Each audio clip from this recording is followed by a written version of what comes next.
Welcome to our video tutorial on how to solve radical equations. Ano nga ba ang radical equation? A radical equation is any equation that contains variable or variables in the radicand.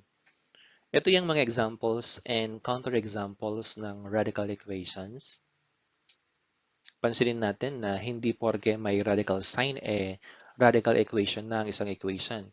Dapat may variable muna sa loob ng radical sign. Diba? Itong mga to, meron tayong variable sa loob ng radical sign. Diba? Pero yung nasa right side, itong mga counterexamples, may mga radical signs nga sila, pero wala namang variable sa kanilang radicand. Kaya hindi yan mga radical equations. Ang tawag sa mga yan ay mga equations with radical expressions. O now, ngayong alam na natin yung difference between the two, we are now to solve radical equations. Ito yung mga suggested steps in solving radical equations na pwede natin magamit. Para mas maintindihan yan, mag-proceed na agad tayo sa mga examples.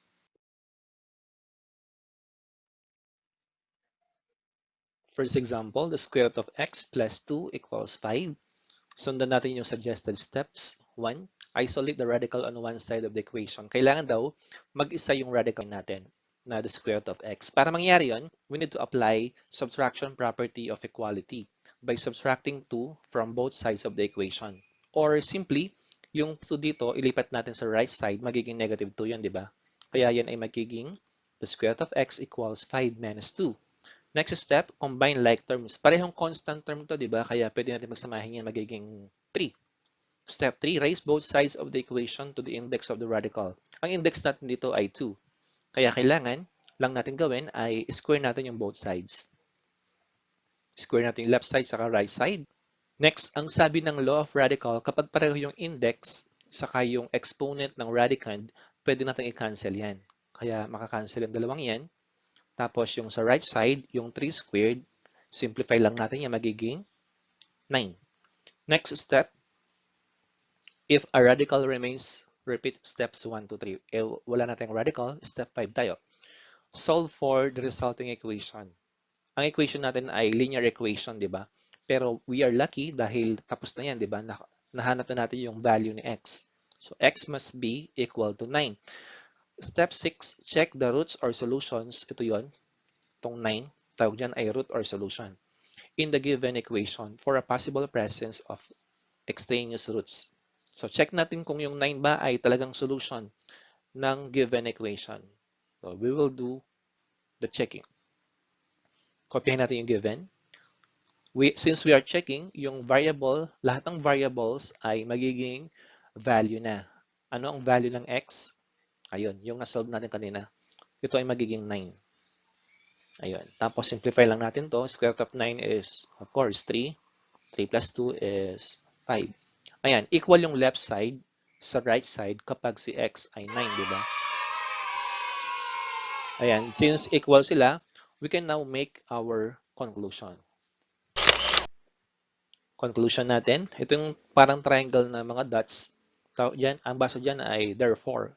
So therefore, x equals 9 is the solution of the given radical equation, the square root of x plus 2 equals 5. Item 2, the square root of x minus 7 plus 3 equals 5. Same process pa rin, isolate natin yung radical natin. Ang radical natin dito ay yung buong ito. Kaya we need to subtract 3 from both sides of the equation. Or simply, katulad kanina, transpose na lang natin to. Magiging negative 3 siya. Tapos simplify natin yan. Magiging 2. And then, erase natin yung both sides of the equation by the index of the radical. Ang index natin dito ay 2 pa rin. Kaya square natin both sides. Tulad kanina, makakancel to. Yung radical sign saka yung 2. Ito magiging 4. Diba? Okay. Next. Step 4 tayo. Dahil wala lang radical, step 5 tayo. Solve for the resulting equation. Kanina tapos tayo dyan, di ba? Pero dahil hindi pa natin alam yung value ni x, kailangan natin i-solve yung equation na yan. Yan ay linear equation. Sa linear equation, ang ginagawa lang natin ay pinaghihiwalay natin yung variable at saka yung mga constant terms, di ba? Kaya itong negative 7, ililipat lang natin siya sa right side. Paglipat nyo sa right side, magiging positive 7 yan. Tapos, simplify natin. And that's it. Step 6 na tayo. Check the roots or solutions. Check natin kung meron tayong extraneous roots or solution. Sa checking, kokopyahin lang natin yung given. Tapos, lahat ng variable, magiging value na. And our value here is 11. Kaya yun ay 11 minus 7, itong radicand. Simplify natin yan ay magiging 4. The square root of 4 is, of course, 2. Kaya yun ay 2 plus 3. 2 plus 3 is 5. And yun na, yung left side natin ay equal sa right side. Kaya pwede natin gumawa ng conclusion. Ang conclusion natin ay, therefore, x equals 11 is the solution of the square root of x minus 7 plus 3 equals 5. Item 3, the square root of s minus 2 equals negative 4. Step 1, we are lucky dahil nakahiwalay na yung radical natin sa isang side. Step 2, combine like terms. Okay, ganun din. Wala tayong like terms dito kaya we are lucky. Step 3, raise both sides of the equation to the index of the radical. Ang index natin ay 2. Kaya square natin yung both sides. And take note na ito ay naka-parentheses kasi yung expression na square natin ay negative. No? Para yung buong yan, mapansin natin na kailangang i-square. Next, pwede natin makancel yan. Magiging s minus 2 na lang yan. Yung right side, negative 4 ang i-square natin, kaya multiply natin yun sa sarili niya, magiging 16. Tapos, wala lang naiwang radical, kaya step 5 tayo. Solve for the resulting equation. Ito ay linear equation, kaya pagsamahin lang natin yung mga constant term at mga linear term. Negative 2, lipat natin sa right side, magiging positive 2. Tapos, simplify natin yan. Yan ay 18. So, checking tayo. Check natin kung 18 talaga ang solution ng given equation. Kopyahin natin yung given. Yung s dito magiging 18. 18 minus 2 is 16. The square root of 16 is 4. And 4 is not equal to negative 4. Let me clarify something. Sir, di po ba ang square root ng 16 ay pwedeng maging negative 4? Tama. Pero dito, tandaan natin, kapag may nakalagay na square root sign or square root symbol, ang kinukuha lang palagi natin ay principal square root. Laging positive yon. Huwag mo nang ibigay yung negative counterpart niya. Okay? Again, kapag may square root sign na nakalagay, ang bibigay mo lang palagi ay principal square root. Laging positive lang. Maliban na lang kung naka-indicate dyan na negative, the square root of 16. Yon, negative 4 ang labas nun. Pero yan, principal square root lang, kaya 4. Now, ano mangyayari ngayon sa 18? Ngayong napatunayan natin na 18 does not satisfy the original equation. Ang tawag sa 18 ay root pa rin, pero extraneous root siya. Extraneous root or solution. Ano ba yung mga extraneous roots? Extraneous roots are numbers obtained in the solving process. Ito nga, itong nakuha natin. But does not satisfy the original equation. Again, 18 is called extraneous roots or solution. Ano magiging conclusion natin? Yung given equation has no real solution. Ganyan mo dapat siya ilagay. It has no real solution. Dapat dito pa lang makikita mo na yun eh. Pwede mo nang ma-conclude yun. Di ba? Wala namang number na ang principal square root ay negative 4. Okay?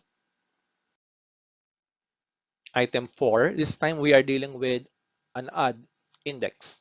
The cube root of 2y minus 4 equals negative 2.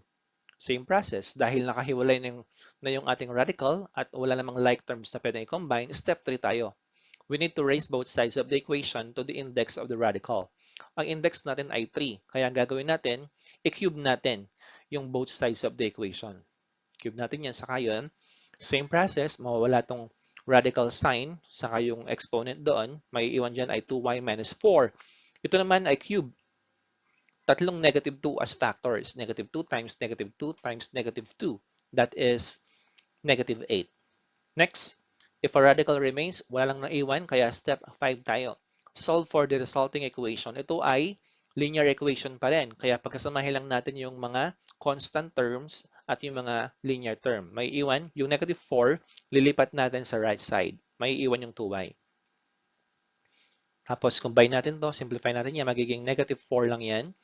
And then we are solving for y, kaya may kasama pa yung y, kaya divide natin yung both sides by, correct, syempre yung number na gusto natin matanggal doon. No? Para maging 1 lang yan. Kaya may iwan ay y equals, what is negative 4 divided by 2? Negative 2. Okay?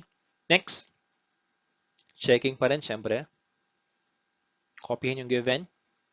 Same process. Yung variable dyan, magiging value na. At ang value natin this time ay negative 2. Substitute. Ayan. 2 times negative 2 is negative 4. Okay? Tapos, simplify natin itong radicand. Negative 4 minus 4 is negative 8. Ayan. Ano ang cube root ng negative 8? Answer? Ayan, negative 2. Di ba? Negative 2 times negative 2 times negative 2 is negative 8. Kaya, pwede natin ma-conclude na y equals negative 2 is the solution of the given radical equation. But then again, tandaan natin, yung checking ay ginagawa lang talaga yan most of the time kapag yung index ay even. Ito, kahit hindi mo nagawin yung checking dyan actually, no? Kasi sigurado naman na walang extraneous dyan. Pero ginawa lang natin to dito para ma-double check kung talagang tama yung ating process. Okay? Ito yan. Raising both sides of the equation to an odd power, example, ay 3, 6, 9, etc., does not introduce the possibility of extraneous root. Checking here is done to guarantee the accuracy of our answer. Item 5, we have the square root of 2x minus 1 plus 2 equals x. First step, hiwalay natin yung may radical. May kasama siya, di ba, na plus 2, kaya lipat natin yan magiging negative 2. Tapos, combine like terms. Wala naman tayong like terms, kaya step 3 tayo. Raise both sides of the equation to the index. Yan ay, copy natin, tapos square both sides. Makakancel na to. May iwan 2x minus 1. Ito naman ay squaring a binomial, di ba? Yan ay magiging perfect square trinomial. Na x squared minus 4x plus 4. And then, step 4, if a radical remains, repeat step 1, 2, and 3. Wala namang naiwan, kaya step 5 tayo. Solve for the resulting equation. Ang equation na to ay quadratic equation. Kaya ang gagawin natin, pagkasamahin lang natin lahat ng terms sa isang side. Gawin natin standard form yan. Ang standard form yan ay x squared minus 6x plus 5 equals 0. Napaka-importante na marunong tayo ma-recognize kung anong klaseng equation na meron tayo. Kasi pag alam natin yon, alam natin yung step na susunod na gawin para ma-solve siya. Kapag linear, pagsamahin lang lahat ng linear term sa isang side at constant term sa kabilang side. Kapag quadratic term, pagsasamahin mo lahat ng terms. Tapos gawin siyang standard. Ito ay naka-standard form na at pwede tayong pumili ng kahit na anong method in solving quadratic equation. Naalala pa ba? In our case, gagamitin ko ay factoring method. Ang factored form ng equation na yan ay the quantity x minus 5 times the quantity x minus 1 equals 0. And then, ipaghiwalay natin yung dalawang factors na yan by the zero product property. Magkakaroon tayo ng dalawang linear equations. And then, solve natin for x. Paghiwalay lang natin yung linear term sa constant term yan, magiging x equals 5. Yung isang equation, magiging x equals 1. Ang mangyayari ngayon, i-check natin kung true yung kung magiging true yung equation when x is 5 and when x is 1. So, dalawang checking. Tabi natin para may space tayo. Checking when x is 5. No? Copy na yung given. Tapos, lahat ng variable magiging 5 na. Yung 2 times 5 is 10 minus 1 is 9. Square root of 9 is simply 3. 3 plus 2 is 5. Ayan. The equation is true when x is 5. Yung pangalawa kaya, when x is 1. Ganun pa rin yung variable sa given ay magiging 1. Ayan. 2 minus 1 is 2. Minus 1 is still 1. Square root of 1 is 1. 1 plus 2 is 3. Yan, clearly. Hindi sila equal. Kaya ano mangyayari ngayon? Susulat natin, x equals 5 is the only solution of the square root of 2x minus 1 plus 2 equals x. Yung isang solution na x equals 1 ay extraneous root or solution. Next item, 2 times the square root of 4n plus 3 minus 3 equals 2n. Isolate natin yung radical. So, kailangan natin i-transpose, ilipat yung negative 3 sa kabila. Magiging positive 3 yan. Tapos, yung mga like terms, combine natin. Wala namang like terms, kaya step 3 na tayo. By the way, pwede natin i-divide yan both sides by 2, no? Para matanggalin yung numerical coefficient na 2. Pero ako gagawin ko lang yun kapag parehong even yung mga terms ko dito. Continue natin, square natin both sides. Tapos, kapag in-square mo itong buong to, yung 2 may square din, magiging 4 yan. Tapos, multiply mo yon sa 4n plus 3. Ito naman ay squaring a binomial, kaya yan ay magiging perfect squared trinomial. Ayan, distribute muna natin itong 4. Distributive property, 4 times 4n saka 4 times 3. Yan ay 16n plus 12. Yung kabila, kukopihin lang natin. Tapos ito ay quadratic equation. Kaya pagsamahin natin lahat yan sa isang side at gawin na nating standard form. No? For standard form yan ay ito, 4n squared minus 4n minus 3 equals 0. Ito ay example ng general quadratic trinomial. Kaya gagamit tayo ng AC method. Yan ay magiging the quantity 2n minus 3 times the quantity 2n plus 1 equals 0. Tapos, applyin natin ng zero product property. Yung dalawang factors ay magiging dalawang linear equation. 2n minus 3 equals 0, saka 2n plus 1 equals 0. Mangyayari dyan, magiging n equals 3 over 2, saka n equals negative 1 half. No, transpose mo negative 3, magiging 3, tapos divide both sides by 2. Ito naman, magiging negative 1, tapos divide by 2. Now, for the checking, alam natin to, magiging dalawa yan. For two values, yung negative 3 over 2, saka negative 1 half. First step, kopyahin yung given. Tapos, lahat ng variables, magiging 3 over 2. And tapos, simplify natin to. 4 times 3 is 12, divided by 2 is 6. Ito naman, 2 times 3 is 6, divided by 2 is 3. Tapos, combine natin itong nasa radicand. Magiging 9 yan. Ayan, 2 times the square root of 9 is 6. Diba? And 6 minus 3 is 3. Equal. Pasado yung 3 over 2. Eh, yung negative 1 half kaya, ganun pa rin, kopyahin yung given. Lahat ng variable magiging negative 1 half. 4 times negative 1 divided by 2 is negative 2. Ito naman, 2 times negative 1 divided by 2 is negative 1. Combine natin itong dalawa. Yan ay 1. Tapos, 2 times the square root of 1 is 2. 2 minus 3 is negative 1. Ayan, pasado pareho. Conclusion natin, the solutions of the given radical equation are n equals 3 over 2 and n equals negative 1 half. Pareho silang pumasa, kaya dalawa yung ating solutions or roots. Item 7, the square root of x plus 12 minus the square root of x equals 2. Kapag ito ni-square natin, magiging complicated yung ating equation, di ba? Kaya ang magandang gawin dito, paghiwalayin yung dalawang radicals na yan. Yung negative the square root of x, lipat mo sa kabila, magiging positive. Okay? Tapos, pwede lang tayo mag-square. Pag in-square mo to, square both sides. Ayan, ito makakancel. May iwan x plus 12. Pero dito, hindi pwedeng cancel yung the square root of x dyan kasi nga 2 terms yung ating expression dyan. Yan ay squaring a binomial. Kaya mangyayari dyan, 2 times itself is 4. Tapos, pag multiply mo yung dalawang yan, 2 the square root of x, tapos double, di ba? Magiging 4 the square root of x. Tapos, square mo to. Magiging x lang yan.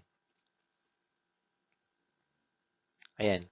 Ang pwede natin gawin dyan ay cancel yung dalawang x. Tapos, pagsamahin natin lahat ng variable terms at constant term na naiiwan. Yung 12 saka 4 ay magiging 8, di ba? Kasi 12 minus 4 is 8. Next, we can divide both sides by 4 para maiwan yung the square root of x sa right side. Yung left side, 2 na lang. Ayan, meron pa tayong radical. Naging simpleng radical equation na lang siya, di ba? So, repeat the process. Okay na yung step 1 and 2. Step 3 tayo. Square both sides. magiging 4, saka x. So, x is 4. Pero syempre, check pa rin natin yan. Ito bang expression na to na nasa left side ng equation ay equal lang sa 2? Try natin. Ito magiging 4, ito rin magiging 4. 4 plus 12 is 16. Yan, simplify natin yung magiging 2 na yan. The square root of 16 is 4. 4 minus 2 is 2.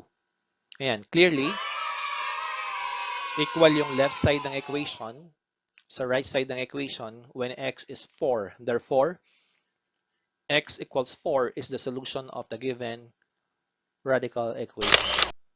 So that's it. Thank you so much.